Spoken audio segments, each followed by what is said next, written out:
खुनाच्या प्रयत्नाचा गुन्हा आरोपी अफजल पैलवान शेख आणि असलम पैलवान शेख यांना अटकपूर्व जामीन मंजूर। अहिल्यानगर महानगरपालिका निवडणुकीच्या पार्श्वभूमीवर दिनांक 3 जानेवारी 2026 रोजी यातील फिर्यादी याच्यावर रात्री 11 वाजता त्याला अडवून अफजल शेख यानं बंदुकीचा धाक दाखवून आणि असलम शेख यानं डोक्यावर चॉपरनं वार करून जीवघेणा हल्ला केला आणि खुनाचा प्रयत्न केला आणि समद खान यांचा प्रचारक आहे या रागातून जीवे मारण्याचा प्रयत्न केला अशा आरोपाचा गुन्हा आरोपी अफजल असीर शेख आणि असलम असीर शेख यांच्या विरुद्ध भिंगार कॅम्प पोलीस स्टेशन इथं दाखल झाला होता।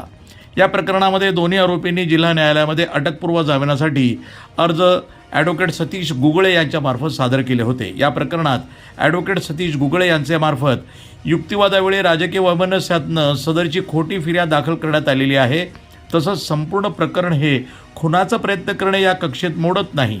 त्याचप्रमाणे घटनेवेळी संबंधित आरोपी हे घटनास्थळी होते असा सक्षम पुरावा सादर करण्यात आलेला नाही असा युक्तिवाद करून त्याचवेळी आरोपी यांच्या घरासमोरील उपलब्ध CCTV फुटेज पुरावा आणि घटनेवेळी आरोपींचे नेमके स्थान दाखवणारा पुरावा न्यायालयापुढे सादर करण्यात आला।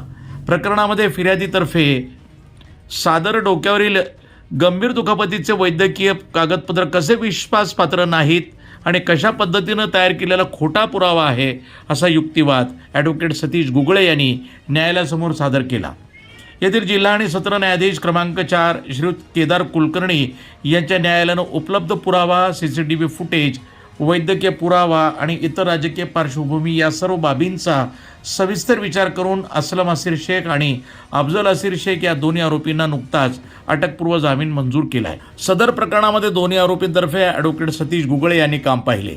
त्यांना advocate Chandrakant Bhosale, advocate Harshad Tangde, advocate Ajit Chormale, advocate Akshay Gaware, advocate Abhishek Mhaske, advocate Kuldeep Khamgal, advocate Aman Gaikwad आणि ॲडव्होकेट जिसान शेख यांचं सहकार्य लाभलं।